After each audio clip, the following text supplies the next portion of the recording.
Maman, je rentre aujourd'hui. Merci, ma femme, d'avoir pris soin de ma mère. Que fais-tu? Ne me laisse pas ici, mon enfant. Tu ne restes pas à l'intérieur. Viens dehors et meurs de froid.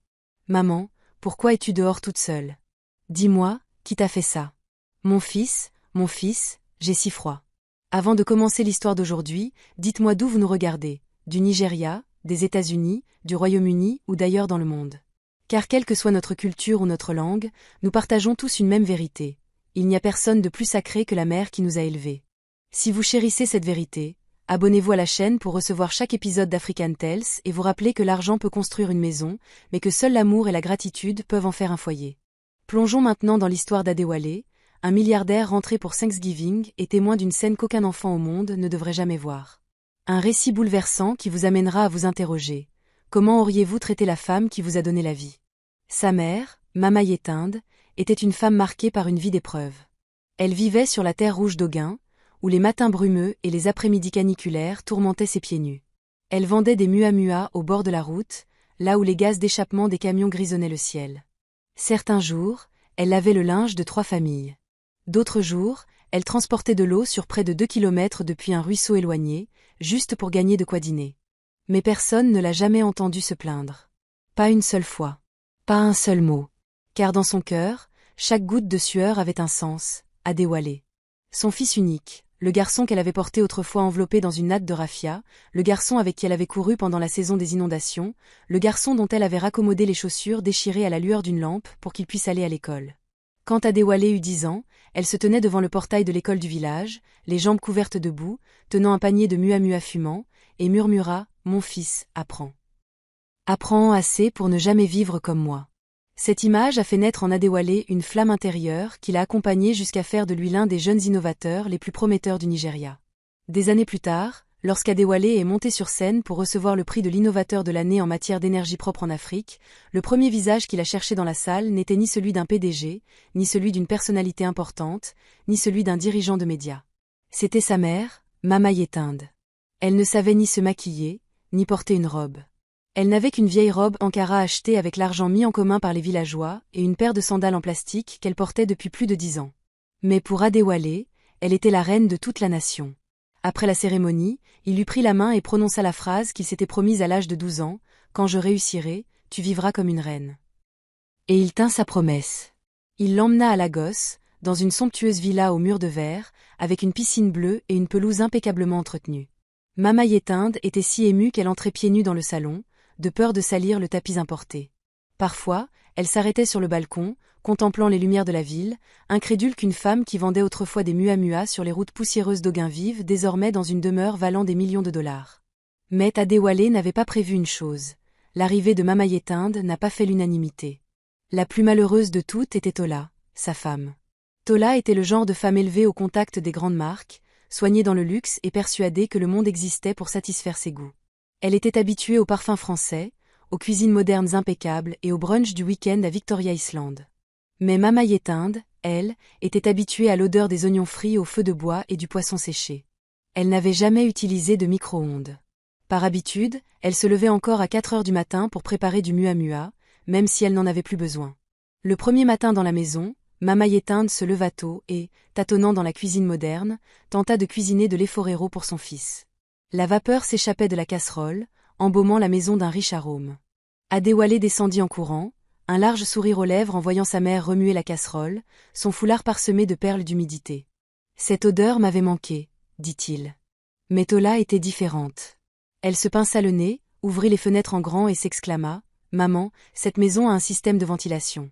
Cuisiner comme ça, de façon si rustique, ça laisse l'odeur s'imprégner dans les canapés en cuir. » Maman Yetinde se figea. Le léger sourire qui illuminait ses lèvres disparut. Elle s'excusa comme le font souvent les douces mères nigérianes. Adewale n'y a pas prêté attention, pensant que Tola était simplement pointilleux. Il n'y a pas accordé plus de signification. Mais ce n'était que le début. Les jours suivants, Tola évitait sa belle-mère à tout prix. Si Mama Yetinde s'asseyait à table, Tola disait avoir besoin de son espace personnel. Si elle préparait le dîner, Tola disait que ça ne correspondait pas à ses goûts modernes. Si maman avait serré Adewale dans ses bras avant son départ, Tola se plaignit que l'odeur de la cuisine imprégnait son costume. Alors maman Yétinde se retira dans sa chambre. Une chambre magnifique, mais qui semblait plus misérable qu'une hutte debout, car elle était empreinte de solitude. Adéwalé, absorbé par ses projets d'énergie propre, voyageait sans cesse. À chaque fois qu'il appelait, sa mère répondait la même chose, « Je vais bien.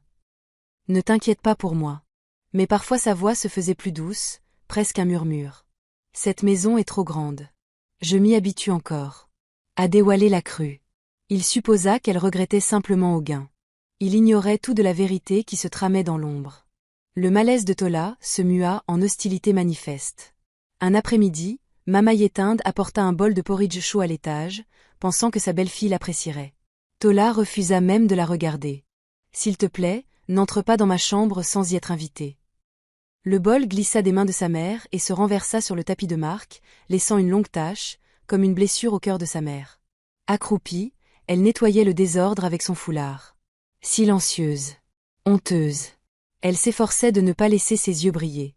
Dans cette immense demeure, elle se sentit soudain aussi perdue que la jeune femme qui, jadis, avait erré pour la première fois au marché de Lagos, serrant un panier contre elle et tremblant sous le bruit.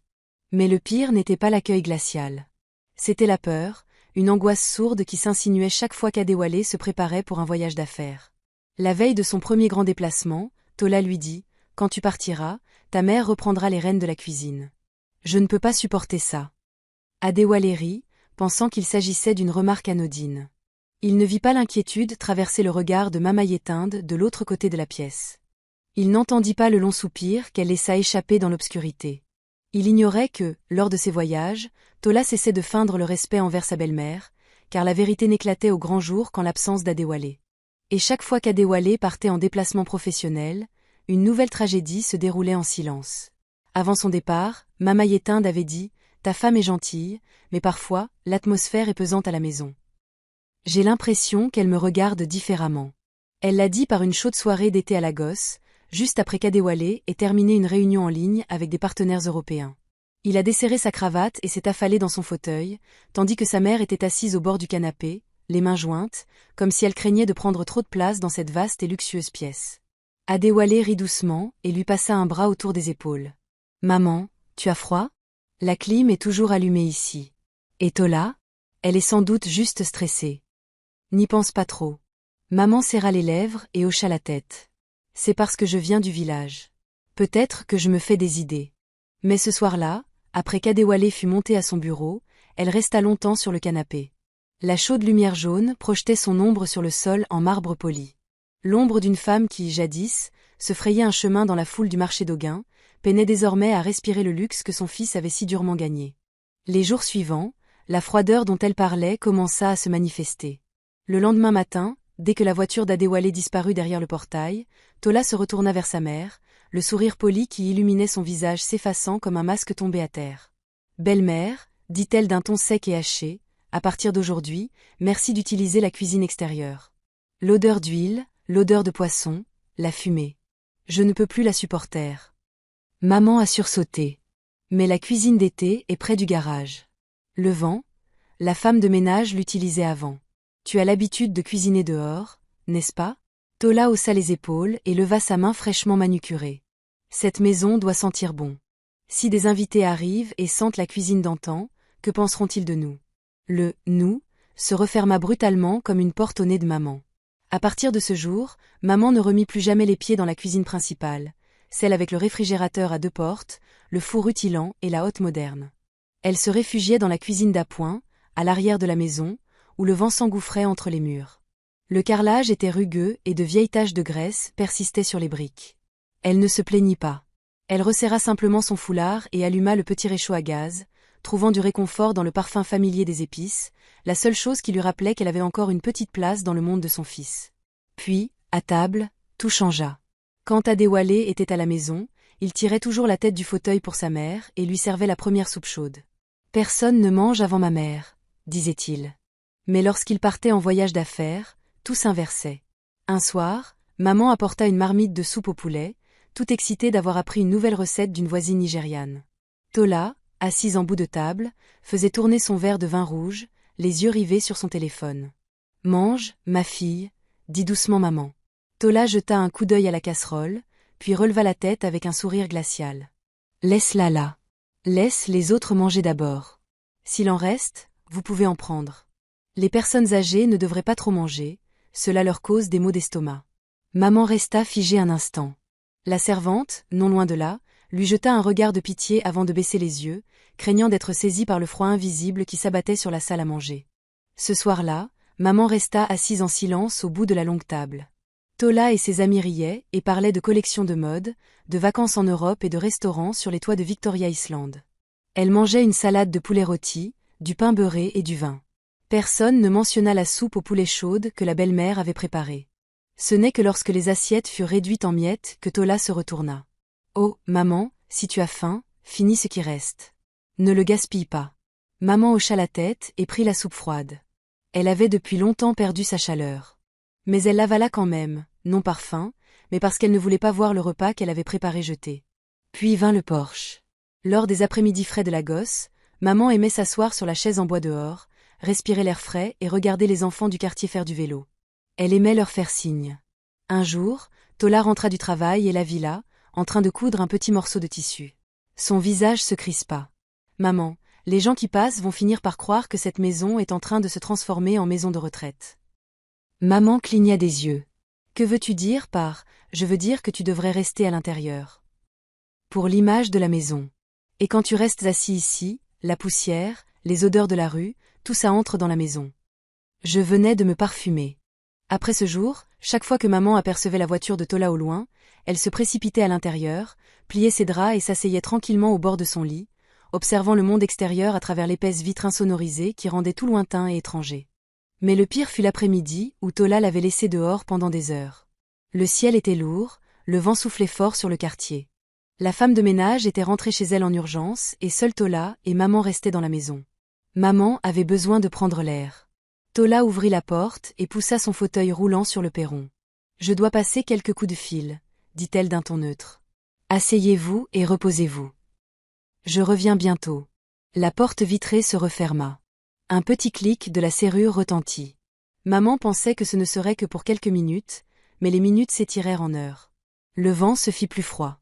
Elle serra son châle contre ses épaules, ses mains ridées tremblant. Ses lèvres tremblaient, mais elle ne frappa pas, n'appela pas, en partie par crainte de déranger, en partie parce qu'au fond d'elle-même, elle sentait qu'elle ne méritait pas de faire du bruit dans ce monde raffiné. Un rire lui parvint à travers la vitre. « Tu ne comprends pas à quel point vivre avec des personnes âgées est épuisant. Si je ne protège pas mon espace, cette maison va se transformer en marché d'Auguin. » Maman n'a pas entendu la phrase en entier, mais elle en a compris assez. Au crépuscule, son ombre s'est réduite sur les carreaux froids.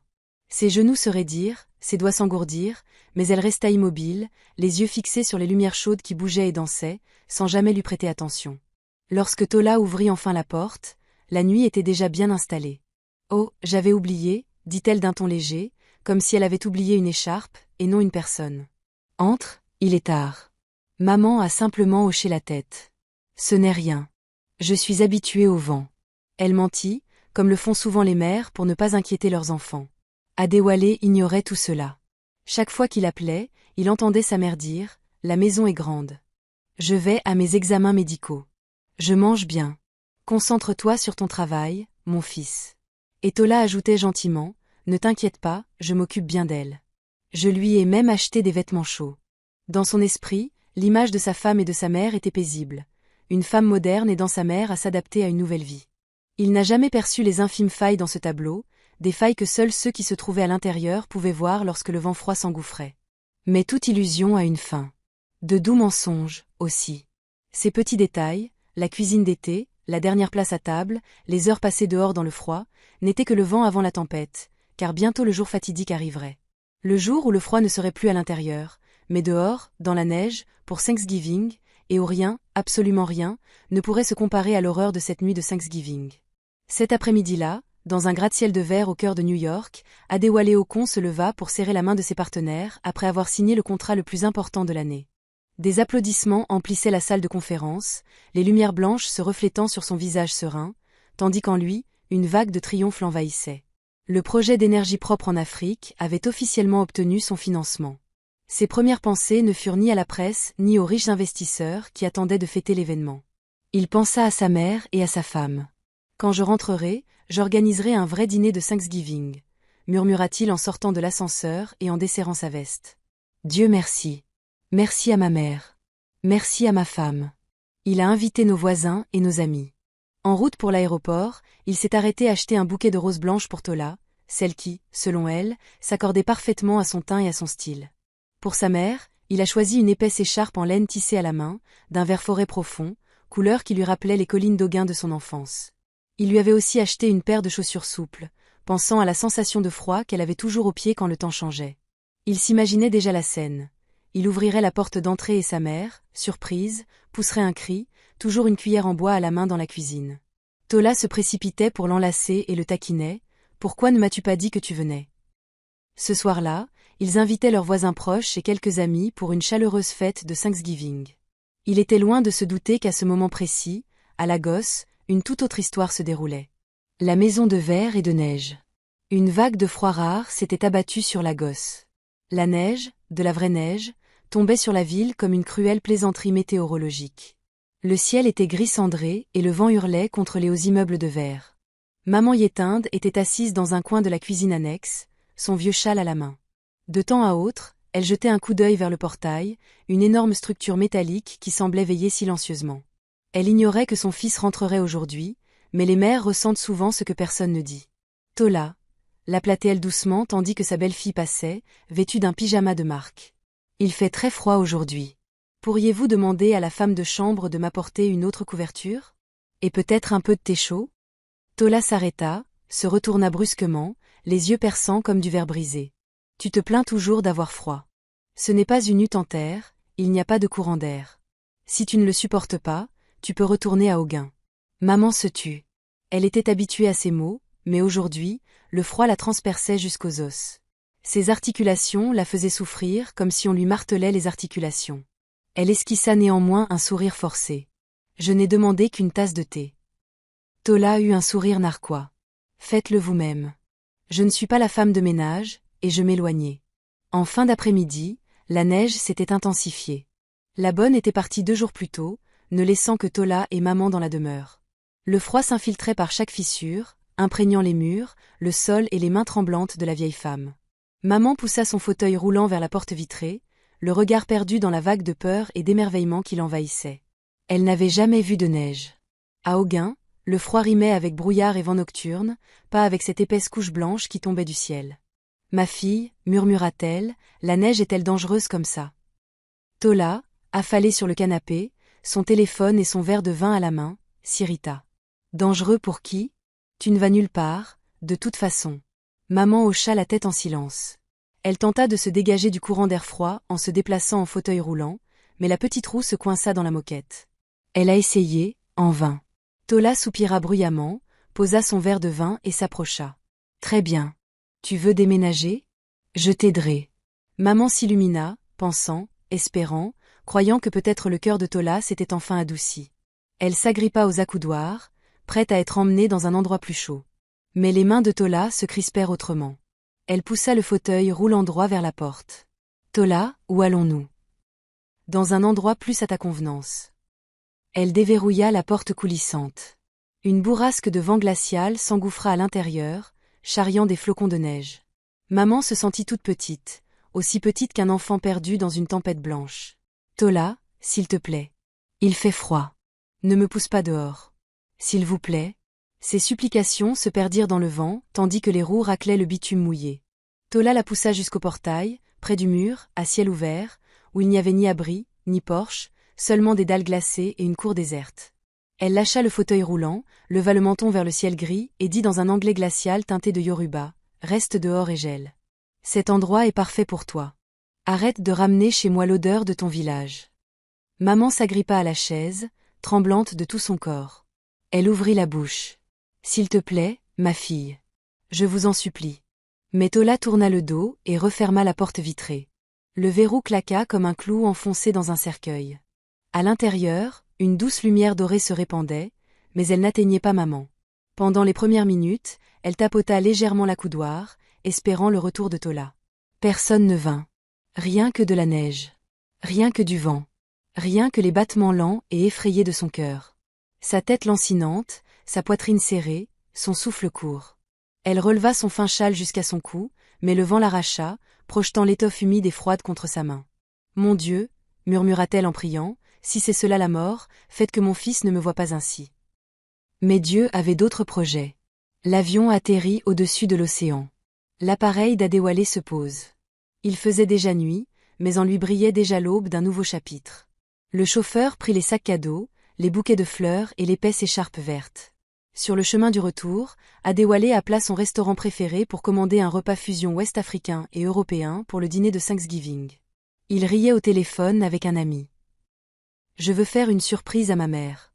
Tout mon succès, c'est grâce à ses prières. » La voiture s'engagea sur la route, menant à son manoir. Les réverbères scintillaient d'or sur la neige, une palette froide mais élégante. Puis il la vit. Une ombre. Juste devant son portail. Le chauffeur a ralenti. « Monsieur, il y a quelqu'un devant chez vous. » Adéwalé se pencha en avant, les yeux plissés, serrant le bouquet contre lui. Sous la lumière jaune et la neige qui tombait, il aperçut un fauteuil roulant et une vieille femme frêle, recroquevillée sur elle-même, tremblant violemment, la tête baissée, les cheveux mouillés collés à son visage. Son cœur rata un battement. « Arrête la voiture. » Avant même que les pneus ne soient complètement immobilisés, il ouvrit la portière d'un coup sec et s'enfuit. Un vent froid lui fouettait le visage, faisant claquer son manteau, mais il ne sentit rien d'autre que la forme de deux mains qu'il reconnut aussitôt, agrippées aux accoudoirs. « Maman !» La femme leva la tête. Ses yeux étaient troubles. Ses lèvres bleues. Sa peau grise de froid. Elle a essayé de parler. « À l'aide !» Elle n'a pas eu besoin de finir. Adéwalé comprit instantanément. « Oh mon Dieu !» Sa voix se brisa. « Maman !» Il tomba à genoux dans la neige, sans se soucier que son costume coûteux soit trempé, l'enlaça et la protégea du vent. Son corps était raide, son souffle si faible qu'il se perdait presque dans l'air. Qui a fait ça? Il hurla dans la nuit, mais le vent ne lui répondit que par le vent. Le chauffeur accourut pour aider à pousser le fauteuil roulant. Adéwalé porta sa mère à l'intérieur, les larmes brûlantes sur ses joues glacées. « C'est moi, maman. Je suis là. Je suis vraiment désolé. Je suis vraiment désolé. » Tous ces contrats et récompenses liés à son succès n'avaient plus aucune valeur. La femme qui vendait autrefois mois sur les routes poussiéreuses d'Auguin, qui s'était affamée pour qu'il puisse aller à l'école, était désormais rejetée comme un déchet devant le portail de son propre fils. À l'intérieur, il la déposa sur le canapé chaud, l'enveloppa dans une épaisse couverture et plaça un radiateur à ses pieds. « Appelle le médecin. » aboya Théil. « Dis-lui que s'il a une minute de retard, je ferme tout son hôpital. » Tandis que le radiateur ronronnait, il lui serra les mains glacées. « Ne dors pas, regarde-moi. Je suis rentré. C'est Thanksgiving, maman. Pourquoi étais-tu dehors ?» Ses yeux papillonnèrent. « Mon fils, ne blâmez personne. » Mais une violente quinte de tout l'interrompit. Une idée traversa l'esprit d'Adéwalé. Si elle était dehors, où était Tola? Que faisait-elle? Il se leva, se retourna et entra dans le salon. Ce qu'il vit éveilla en lui une ardeur incroyable. Un salon venu d'un autre univers. Tola, sa femme, était allongée sur le canapé, vêtue d'une nuisette en soie, sirotant du vin, les pieds posés sur la table. La télévision diffusait un film de Noël américain muet. Des lumières chaudes vacillaient. L'air était parfumé. Aucune peur. Aucune surprise. Aucune inquiétude. Comme si de rien n'était. Comme si sa mère n'était pas en train de mourir dehors. Adéwalé eut l'impression d'avoir basculé dans un univers parallèle. Il s'avança d'un pas décidé et lui arracha les écouteurs. La musique s'arrêta net. Pourquoi ma mère était-elle dehors? Tola recula brusquement, stupéfaite un instant. Puis son visage se crispa. Qu'est-ce qui te prend? Je me repose. Je vais le demander une dernière fois. Ses poings se crispèrent, sa voix basse, menaçante. Pourquoi ma mère était-elle seule dans la neige glaciale? Elle marqua une brève pause, puis haussa les épaules. Froid. Insouciant. Cruel. Je ne sais pas, elle est probablement sortie seule. Je ne suis pas sa nounou. Un coup de tonnerre retentit dans son crâne. Il vit sa mère frissonner. Il entendit sa respiration saccadée. Il sentit sa peau glacée. Puis il regarda la femme qu'il avait jadis appelée épouse et ne vit que de la glace. Le monde sembla s'immobiliser. Puis une gifle, un bruit sec et explosif. Son verre de vin vola sur le tapis, éclaboussant le sol de rouge comme du sang. Il l'avait frappé. Une seule fois. Une simple gifle chargée de rage, de chagrin et de trahison. À chaque instant, il croyait qu'elle respectait la femme qui lui avait donné la vie. Sors de chez moi. Ce soir. Tola porta la main à sa joue, les yeux écarquillés d'incrédulité. Tu me mets à la porte. Par ce temps. Adéwalé désigna la porte du doigt la tempête qui s'abattait sur la cour ce soir. Vous ressentirez une partie du froid qu'a éprouvé ma mère. Pendant quelques secondes, elle est restée figée. Puis elle a attrapé son sac à main, a titubé jusqu'à la porte et est sortie. Le vent la frappa instantanément. La fine soie collait à sa peau. La neige fouettait ses jambes nues. La porte se referma derrière elle. Dans l'obscurité glaciale, sous la neige abondante qui tombait à la gosse, Tola comprit pour la première fois de sa vie ce que signifiait être abandonnée à son sort. Lorsque sa mère s'était enfin endormie après les soins du médecin, un silence étrange s'installa dans l'immense demeure. Le bourdonnement régulier du radiateur dans sa chambre, le doux goutte à goutte de la perfusion, le bruit du vent et de la neige qui s'écrasait contre les vitres, tout cela se fondait en un vague bruit de fond, comme la respiration fatiguée de la maison elle-même. Adéwalé resta sur le seuil, regardant sa mère une dernière fois. Elle était allongée là, petite et fragile, sous d'épaisses couvertures, le visage encore pâle de froid, mais sa respiration était désormais plus régulière. Le médecin venait de partir après l'avoir sermonné sur le risque de pneumonie, sur sa tension artérielle, et sur ce qui se serait passé s'il était arrivé un peu plus tard. Il ne voulait pas entendre la suite. Il se contenta d'acquiescer et de tenir la main de sa mère jusqu'à ce qu'elle lui serre doucement le dos, esquissant un léger sourire. « Tu es rentrée. Ça suffit, murmura-t-elle. Mais pour Adéwalé, être chez elle ne suffisait plus. Quelque chose en lui s'était brisé lorsqu'il avait vu sa mère abandonnée dans la neige, et il devait maintenant savoir qui lui avait fait ça. Il ne voulait entendre aucune version. Il ne voulait pas faire de suppositions. Il avait besoin de le voir de ses propres yeux. Il referma doucement la porte de la chambre de sa mère, comme s'il craignait de réveiller la douleur qui sommeillait en lui, puis se retourna et se dirigea vers son bureau. Le bureau d'Adéwalé n'était pas seulement l'endroit où il signait des contrats à plusieurs millions de dollars ou appelait ses partenaires internationaux. C'était aussi là qu'il dissimulait les doutes qu'il n'osait même pas s'avouer à lui-même. Le mois dernier, après un étrange coup de fil de sa mère, dont la voix tremblait en évoquant le froid dans la maison et le regard étrange de sa femme, Adéwalé prit une décision qu'il garda secrète. Il installa un système supplémentaire de caméras de sécurité discrètes à l'intérieur de la maison, non pas pour espionner sa femme, mais simplement parce que, si jamais il arrivait quelque chose à sa mère, il voulait le savoir. À l'époque, il espérait encore ne jamais avoir à revoir ces images. Ce soir, cet espoir s'est brisé. Adéwalé s'est assis et a allumé le grand écran fixé au mur. Des vignettes de la caméra s'affichèrent, montrant des recoins familiers de la maison. Le hall d'entrée, le salon, la cuisine principale, la cuisine d'appoint, le jardin. Il vérifia l'horodatage. Il rembobina la vidéo jusqu'à ce que l'heure corresponde au moment où son avion survolait encore Lagos et où cette neige, rare à l'époque, commençait à tomber. « D'accord, » murmura-t-il, les paumes glacées. « Montre-moi ce que cette maison a fait à ma mère aujourd'hui. » La première image se déroulait dans le salon, l'après-midi, avant que la neige ne devienne abondante. Maman Yétinde était assise au bord du canapé, les mains sur les genoux, le dos légèrement voûté, les yeux rivés sur la porte d'entrée. Elle avait l'air d'une vieille dame attendant des nouvelles qu'elle ne pouvait nommer. Tola descendit l'escalier vêtue d'une fine chemise de nuit. Elle est passée devant sa belle-mère sans même un bonjour. Sur la vidéo, on voit sa mère tourner la tête, ouvrir la bouche comme pour dire quelque chose, puis la refermer, comme si elle craignait de déranger. Adéwalé a mis la vidéo en pause. Il fixa le visage de sa mère sur l'écran, doux et bienveillant, un peu perplexe, puis prit une longue inspiration et appuya sur lecture. Il la vit demander timidement un thé chaud. Il vit Tola répondre, les lèvres pincées d'ennui et de dégoût, aussi distinctement que s'il pouvait entendre sa voix, même si la caméra restait impassible, ne laissant transparaître que le mouvement. Ce n'est pas une maison de retraite. Si vous voulez du thé, préparez-le vous-même. Des mots qui auraient pu paraître anodins pour d'autres se sont transformés en coups de poignard pour un fils qui veille seul au milieu de la nuit. Adéwalé serra les dents et passa à la caméra de la cuisine. Maman s'affairait avec la bouilloire, les mains tremblantes, renversant de l'eau sur la plaque de cuisson. Elle attrapa rapidement un torchon, et tout ça à cause de l'air froid. Personne à ses côtés. Personne ne lui demandait si elle avait besoin d'aide. Il tapota légèrement le repose-bras du poing, s'efforçant de rester calme. Elle est tout simplement insouciante. Tout simplement insouciante, murmura-t-il. N'allons pas tirer de conclusions hâtives. Il a ensuite allumé la caméra de la cour avant.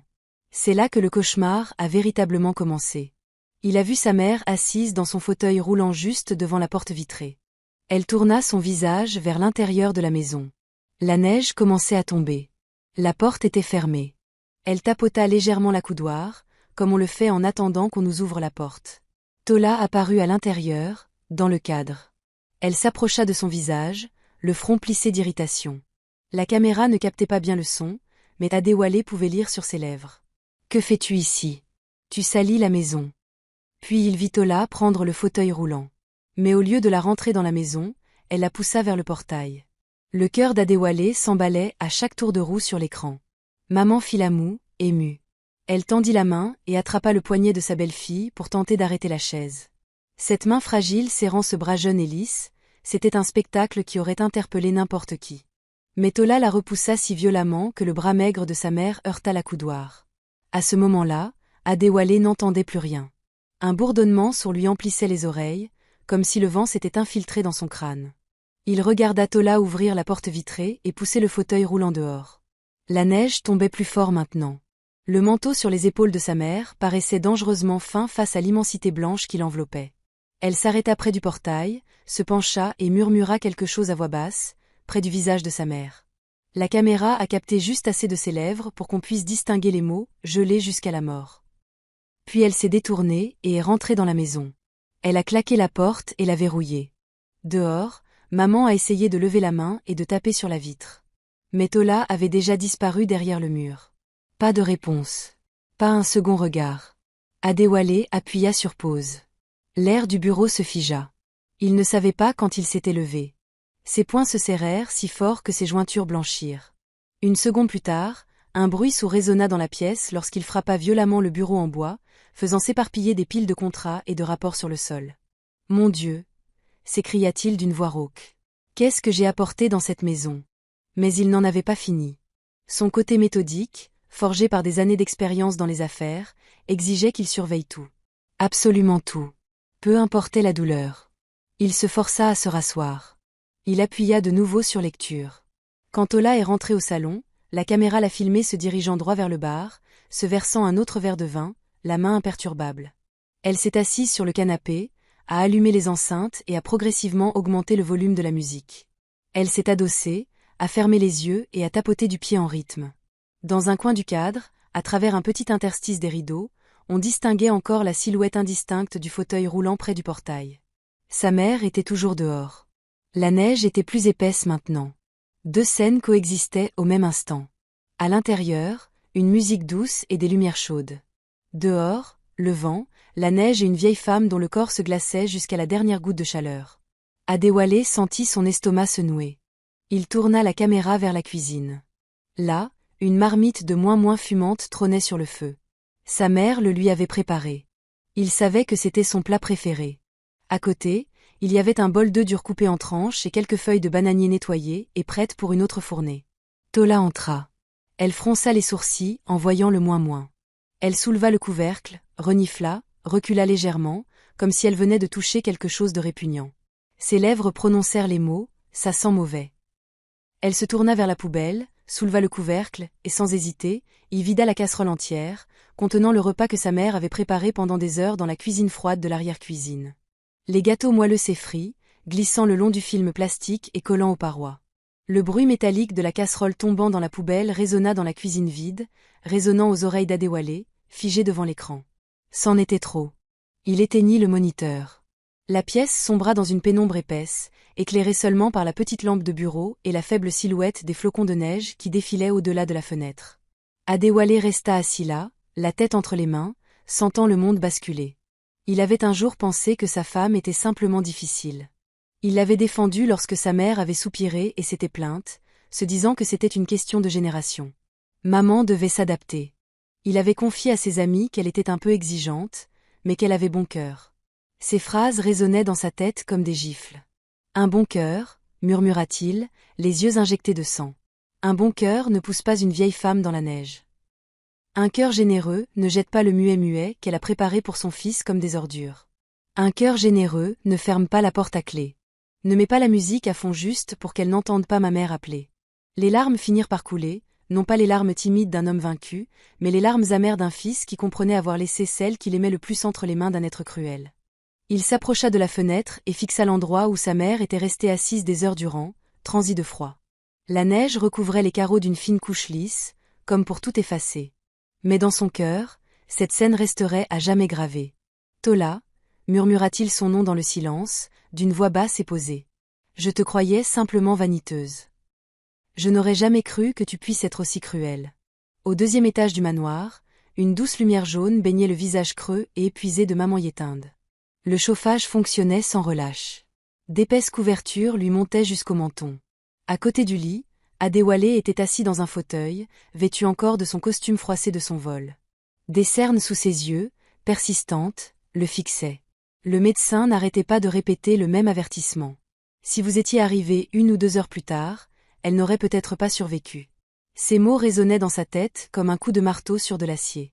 Chaque fois qu'il repensait à sa mère recroquevillée dans son fauteuil roulant, près du portail, entourée de neige et balayée par un vent glacial, une douleur lancinante lui serrait la poitrine.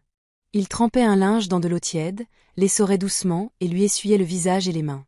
Chaque fois que sa peau froide effleurait ses doigts, il baissait la tête et murmurait « Je suis désolé, maman.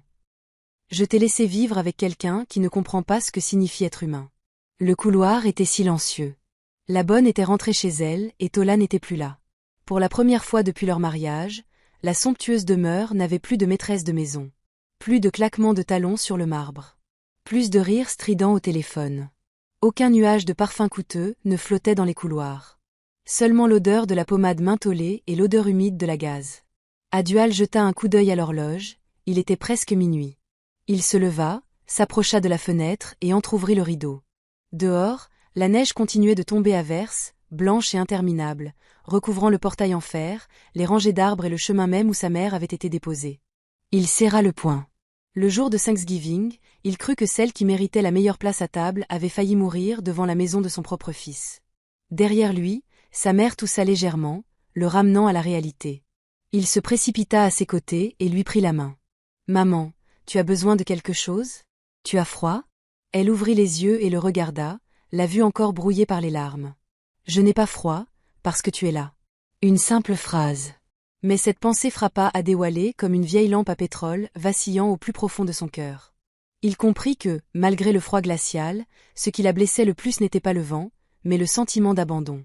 Il ne la quitta plus. Toute la nuit, il resta assis à son chevet. Parfois, il s'assoupissait quelques minutes. Mais à chaque fois, il se réveillait en sursaut juste pour s'assurer qu'elle respirait toujours régulièrement.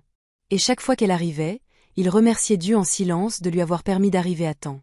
Pendant ce temps, à l'extérieur du portail du manoir, une autre vie se déroulait. Tola, transit de froid. Tola serra son fin manteau contre elle, les bras plus serrés. Elle tourna le visage contre le vent, ses lèvres bleutées par le mascara coulant sur ses joues. Quand la porte avait claqué derrière elle plus tôt, elle était encore persuadée qu'Adéwalé bluffait. Elle resta plusieurs minutes devant le portail, attendant qu'il sorte pour l'appeler. « Entre. » J'étais juste en colère. Mais personne ne vint.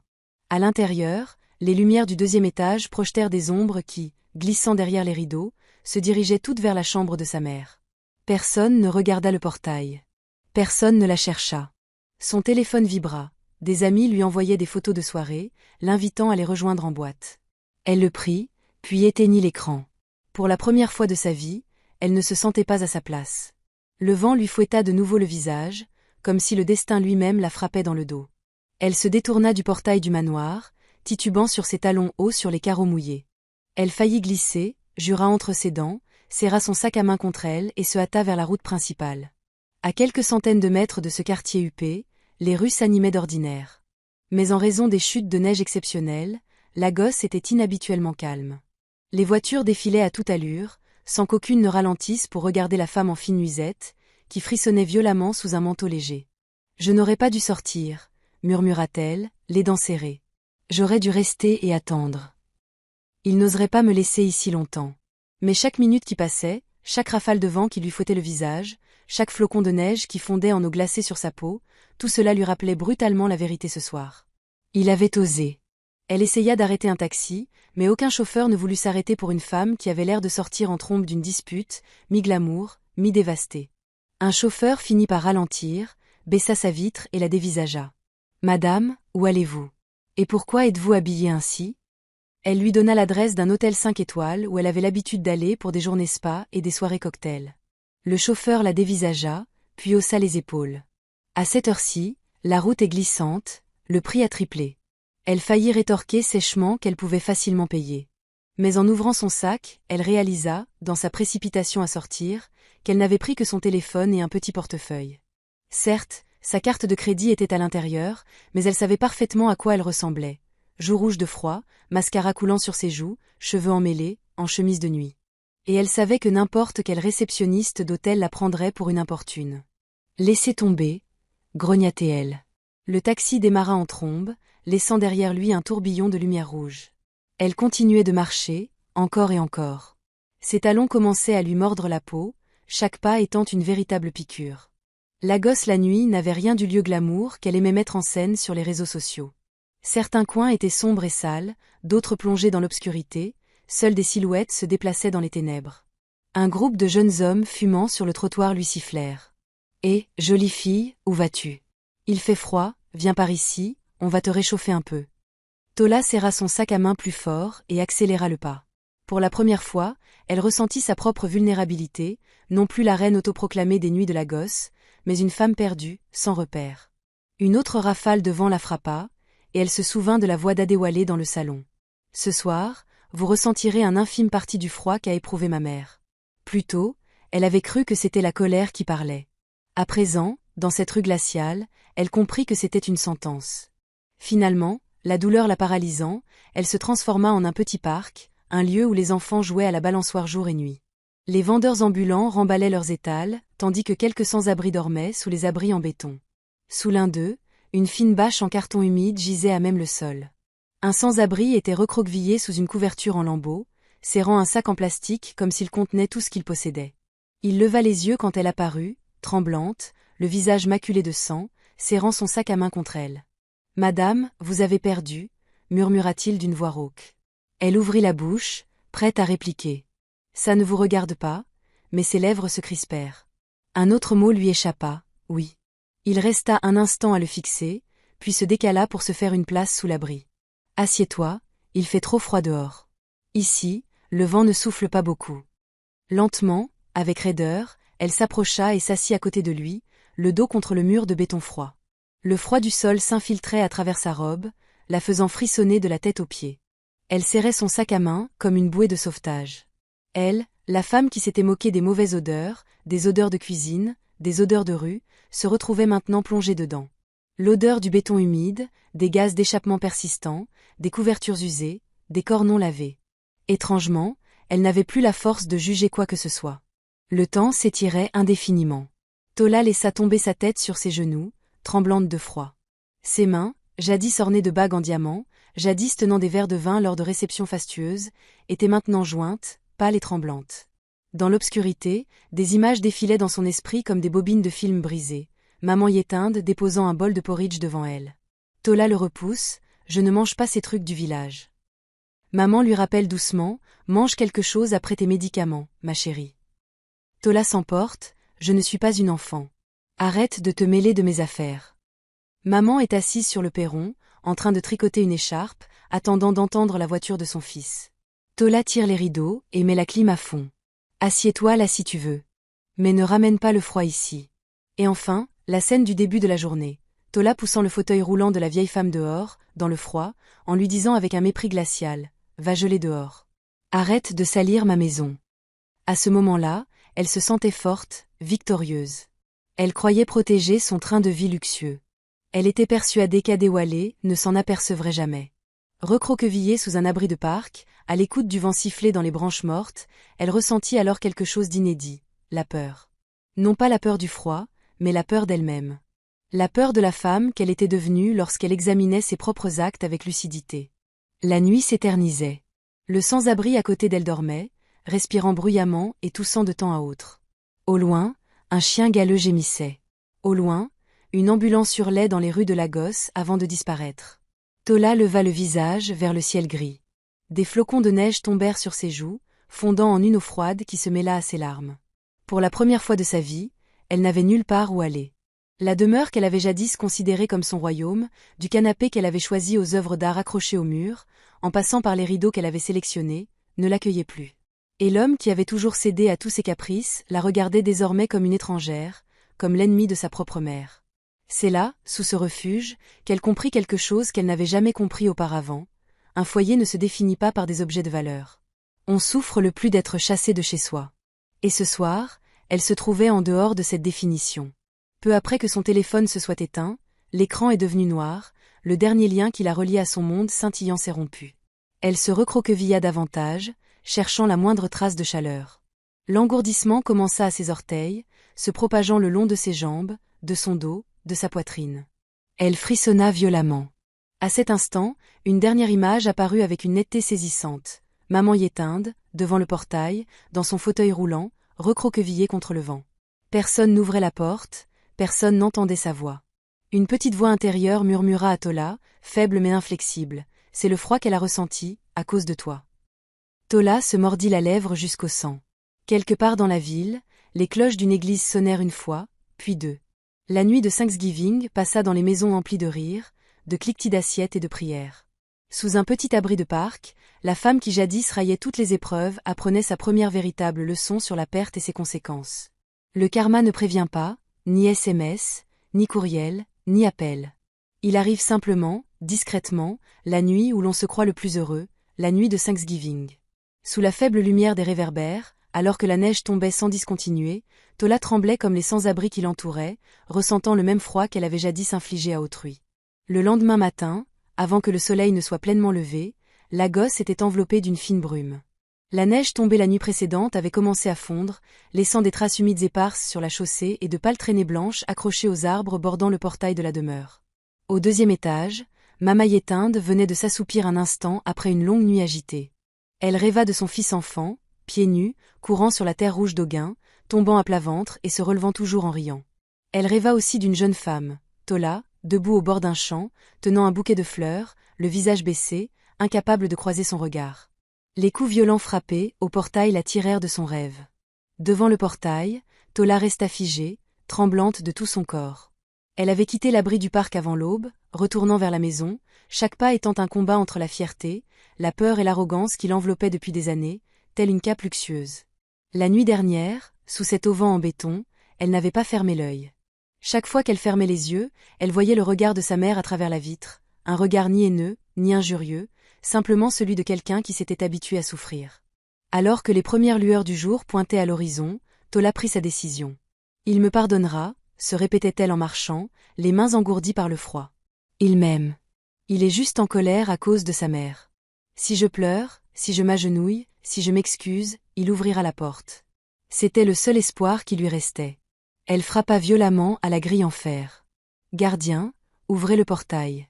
C'est moi, Madame Tola.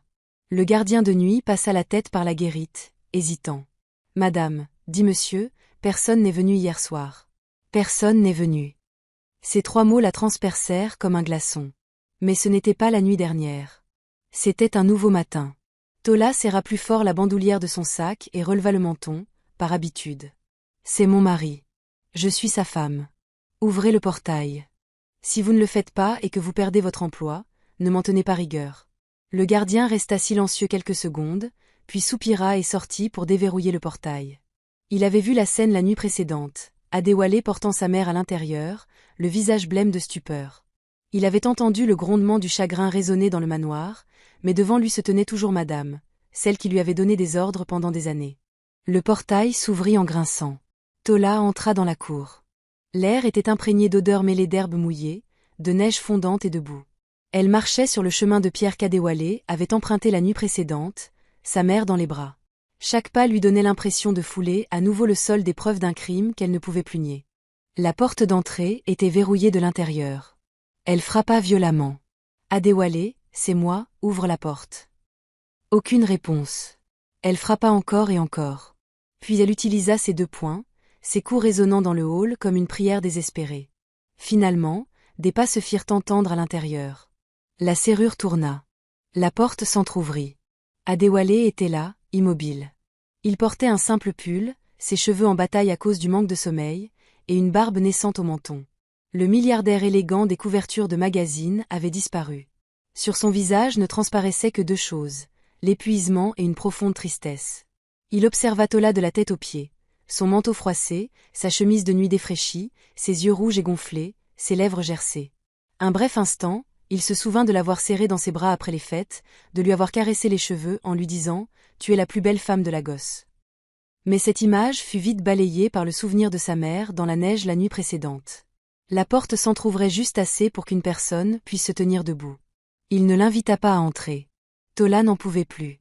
Le froid, la honte, l'épuisement, la peur l'assaillirent d'un coup. Elle s'effondra sur le seuil, les genoux heurtant le carrelage mouillé et glacé. « S'il vous plaît, pardonnez-moi » sanglota-t-elle, la voix brisée. « Je ne le pensais pas.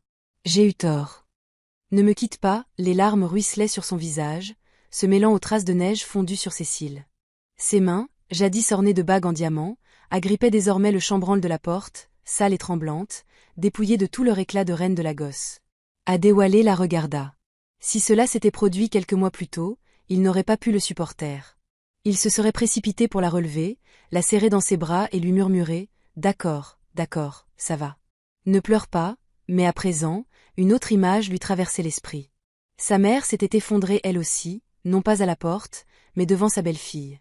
Et au lieu de supplier pour elle-même, elle avait supplié pour son fils. Ne rendez pas Adéwalé triste. Il travaille tellement. Il ravala sa salive pour que sa voix ne tremble pas lorsqu'il répondit. Tola, dit-il lentement et distinctement, ce n'était pas la première fois que tu manquais de respect à ma mère hier soir, mais c'était la première fois que tu essayais de la tuer avec le froid. Elle secoua la tête violemment. Non, je ne voulais pas la tuer. J'étais juste, en colère. Je suis allée trop loin, je le sais. Mais je ne pensais pas que la neige serait si abondante. Je ne pensais pas qu'elle serait si faible. Exactement, coupa Adéwalé. Tu n'as pas réfléchi. Tu n'as jamais pensé à personne d'autre qu'à toi-même. Il prit une profonde inspiration, jetant un coup d'œil par-dessus son épaule au jardin, où de faibles traces de fauteuils roulants marquaient encore la pierre. Pendant des années, ma mère a appris à endurer la faim, la soif et les épreuves, mais elle n'a jamais eu à s'habituer à être traitée comme un déchet dans la maison de son propre fils. Tu n'es pas la première à lui faire du mal, mais tu es la première à la chasser de chez elle. Tola baissa la tête, les épaules tremblantes. Je sais, j'ai eu tort. La nuit dernière, Sa voix s'est brisée. J'ai dormi dans un parc. J'avais tellement froid que j'ai cru que j'allais mourir. Et je me suis dit, si elle a ressenti ce froid à cause de moi, alors je ne mérite pas d'être appelée humaine. Elle leva la tête, les yeux rougis et brisés. S'il vous plaît, donnez-moi une chance de me racheter. Je m'agenouillerai devant elle. Je la supplierai de me pardonner. Je prendrai soin d'elle, je lui préparerai à manger, je ferai tout ce qu'elle désire. Je vendrai mes affaires, vous pourrez les donner si vous le souhaitez. S'il te plaît, ne divorce pas. Ne me chasse pas de ta vie. Pour la première fois depuis des années, lorsqu'Adéwalé a croisé le regard de sa femme, il n'y a vu ni fierté, ni sentiment de droit acquis. Il voyait une peur brute, à vif. Il croyait qu'elle était désolée. Il croyait que la nuit dernière avait été une gifle brutale de la vie elle-même. Mais certaines blessures ne disparaissent pas en une seule nuit froide et quelques larmes. Je peux te pardonner, dit-il, chaque mot lui semblant arraché de la poitrine. Mais mon cœur t'est déjà fermé. Tola vacilla, comme si elle venait de recevoir une nouvelle gifle. Ne dites pas ça. Je vous en prie. Hier soir, quand j'ai porté ma mère jusqu'au portail, elle tremblait tellement qu'elle pouvait à peine parler. Adéwalé continuait de la regarder droit dans les yeux. Mais elle a tout de même réussi à dire une chose. Ne soyez pas fâchés contre Tola. Elle est encore jeune. Elle ne comprend pas. Je ne comprends pas comment on peut être aussi bon. Et je ne comprends pas comment on peut être aussi cruel. Il secoua la tête, sa voix s'abaissant. Puis-je continuer à vivre avec quelqu'un qui a fait ça à ma mère et croire que ça ne se reproduira plus jamais? Je ne peux pas, il relâcha sa prise sur la porte comme s'il allait la fermer. La panique s'empara de Tola. Elle se pencha en avant, à genoux, et enlaça sa jambe.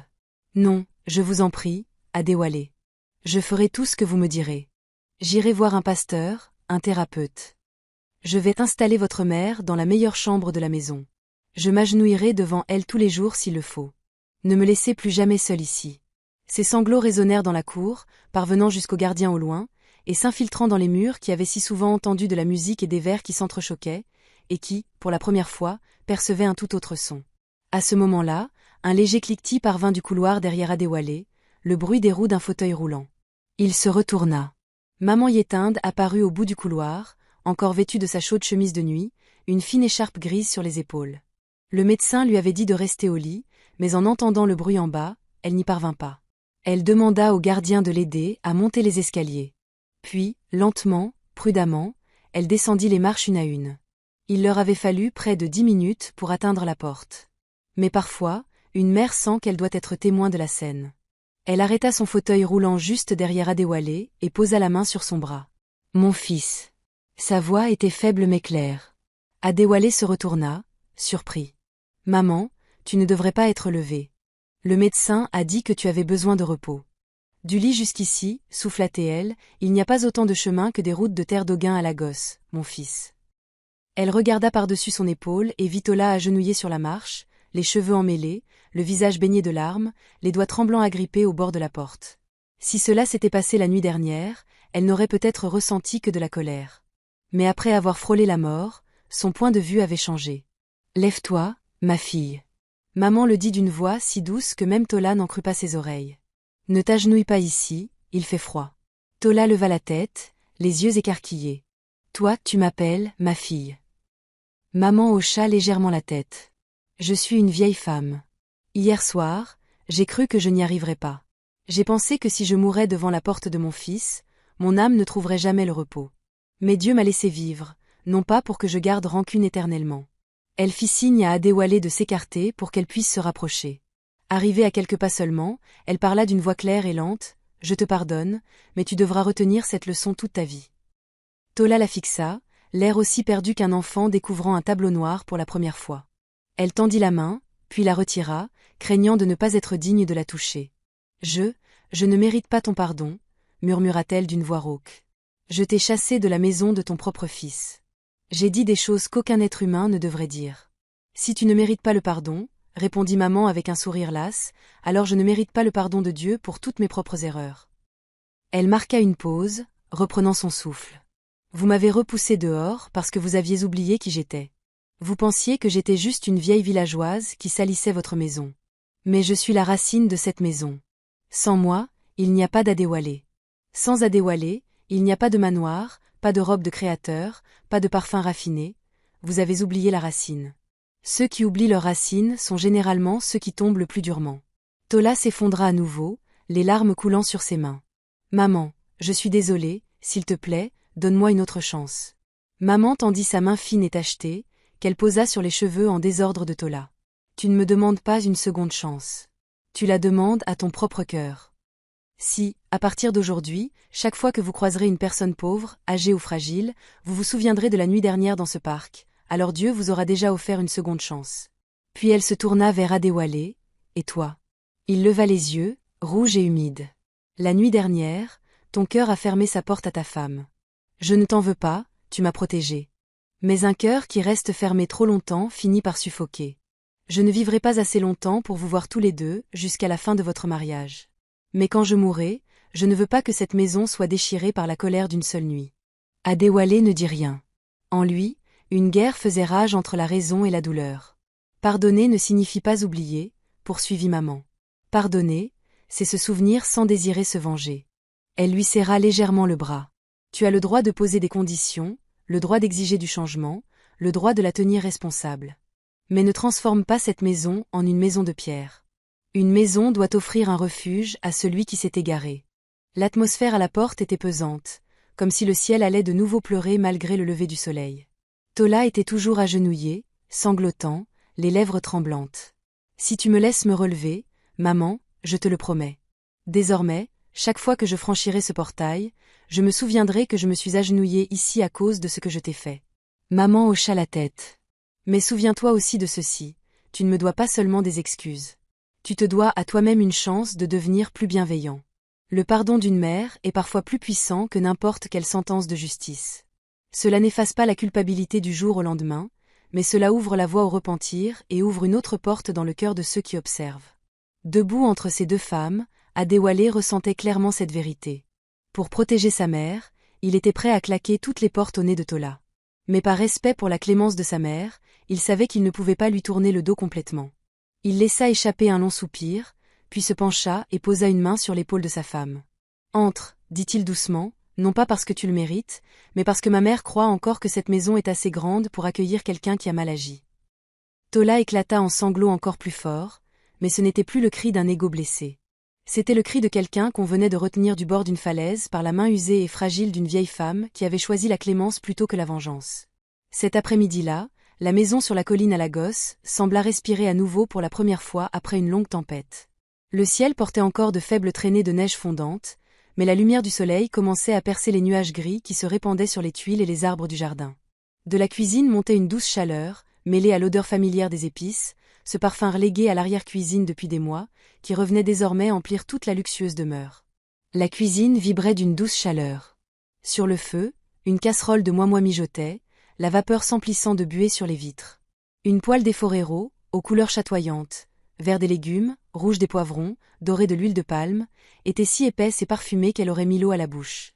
Au four, un poulet tournait lentement, sa peau boursouflée et croustillante, la graisse dégoulinant sur la plaque avec un crépitement qui réchauffait instantanément le cœur. Maman Yétinde était assise dans son fauteuil roulant près du comptoir, tenant la même louche en bois qu'elle avait apportée d'Auguin à Lagos.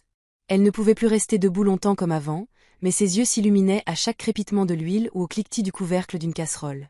C'était un langage qu'elle comprenait mieux que n'importe quel anglais soigné. À côté d'elle, Tola se tenait là, un tablier noué autour de la taille. Non pas un tablier de marque acheté dans un centre commercial, mais un morceau de vieux tissu Ankara que sa mère lui avait donné cet après-midi-là. Tola l'avait plié et noué elle-même. Ses mains, habituées jusque-là à tenir verre de vin, sac à main et téléphone portable, tenaient désormais cuillère, assiette et un couteau à oignon. D'abord maladroite, elle devint peu à peu prudente, attentive, comme si chaque geste était une forme d'excuse. Une à une, elle déposa les assiettes sur la table, les mains tremblantes. Chaque fois que ses doigts effleuraient la louche en bois de maman, elle se figeait une demi-seconde, ce bref contact entre deux mondes jadis en guerre, qui tentaient désormais de coexister. Des larmes coulaient sur les morceaux de pain qu'elle déposait dans l'assiette, s'infiltrant dans la croûte dorée, non pas à cause des oignons, mais parce qu'elle se souvenait sans cesse du tremblement de la main de maman au-dessus de sa tête la veille au soir, lorsqu'elle avait dit « Je te pardonne ». Quand tout fut presque terminé, Tola s'arrêta brusquement. Elle se tourna vers sa mère, plongea son regard dans ses yeux ridés, puis, sans prévenir, s'agenouilla au beau milieu de la cuisine. Il n'y avait personne, ni spectateur, ni voisin, ni ami, ni caméra pour immortaliser la scène sur les réseaux sociaux. Seulement l'odeur du moi-moi, l'odeur de l'efforiro, le tic-tac de l'horloge et le regard d'une mère. « Maman !» commença Tola d'une voix rauque et basse, dépouillée de l'agressivité qu'elle avait autrefois. « Pardonne-moi, je t'en prie, non pas parce que j'ai peur de perdre mon mari, mais parce que j'ai oublié que c'est toi qui as donné naissance à l'homme que j'aime le plus. » Elle baissa les mains, les posant doucement sur les genoux de sa mère, le front presque contre le cadre du fauteuil roulant. J'avais oublié que pendant que je dormais dans des lits d'hôtel confortables, tu dormais sous un toit de tôle qui fuyait pour qu'il puisse grandir. Pendant que je mangeais dans des restaurants chics, tu avais faim pour qu'il puisse payer ses études. J'ai traité cette maison comme la mienne et j'ai oublié qu'elle avait été construite par les mains meurtries de sa mère, moi. Sa voix s'est brisée. Des larmes coulèrent sur le carrelage, y laissant de minuscules traces rondes. Maman resta silencieuse. Elle baissa les yeux vers la femme agenouillée devant elle, celle-là même qui l'avait jadis poussée hors du portail, et qui maintenant revenait s'asseoir à ses pieds. Au fond d'elle, une douce tristesse, désormais apaisée, l'envahit. Elle posa sa main sur la tête de Tola. Cette main était encore froide après la nuit passée dans la neige, mais chaude d'avoir été serrée fort par son fils toute la nuit. Elle caressa doucement les cheveux de Tola et lui parla lentement. Ce qui compte, ce n'est pas d'être tombé, mais d'avoir choisi de se relever au bon moment. Elle marqua une pause, puis ajouta « Certaines personnes tombent une fois, restent à terre indéfiniment et blâment le monde entier. D'autres tombent et en ressortent transformées. Je n'ai pas besoin que tu oublies tes erreurs. J'ai besoin que chaque fois que tu vois cette porte d'entrée, tu te souviennes que tu as été chassé, que tu t'es agenouillé ici, et que tu es revenu avec un cœur différent. » Tola éclata en sanglots, mais cette fois, ce n'étaient pas des sanglots d'humiliation. C'étaient les premiers vrais cris d'un cœur qui s'adoucissait enfin. Dans la salle à manger, Adéwalé se tenait au milieu, regardant par la porte ouverte vers la cuisine. Il vit sa femme agenouillée devant le fauteuil roulant de sa mère. Il vit la main de sa mère posée sur sa tête, comme elle l'avait été sur la sienne lorsqu'il avait réussi son premier examen d'entrée à l'université. Ses yeux s'embuèrent. La nuit dernière, il était absolument certain que son cœur avait définitivement tourné la page sur Tola. Mais à cet instant précis, il comprit quelque chose que l'on ne saisit souvent qu'au bord du précipice. Un cœur n'est pas une porte de fer. C'est une pièce où l'on peut encore ouvrir de nouvelles fenêtres. Dehors, le soleil de l'après-midi commençait à illuminer la pièce. La lumière filtrait à travers les rideaux qui tombaient sur les cheveux argentés de sa mère, les épaules tremblantes de Tola et les plats encore fumants sur le comptoir. Adéwalé entra lentement dans la cuisine. « Maman, dit-il en s'efforçant de garder une voix calme, le dîner est prêt? Nos invités arrivent bientôt. » Maman leva les yeux et sourit doucement. « Presque, il ne reste plus qu'un plat. »« Lequel ?» demanda-t-il. Elle jeta un coup d'œil à Tola, puis à son fils. « Le repas de Thanksgiving. »« Ciao, Tola. » Ce soir-là, la table était pleine. Moi, Efo, Rero, poulet rôti, patates douces au four, pain, un peu de vin et quelques plats occidentaux qu'Adéwalé avait commandés pour que ses invités ne se sentent pas trop isolés. Des voisins proches sont venus. Quelques amis d'Adéwalé sont venus. Même le gardien de nuit de la veille fut amené à l'intérieur et placé au bout de la table, un peu gêné mais content.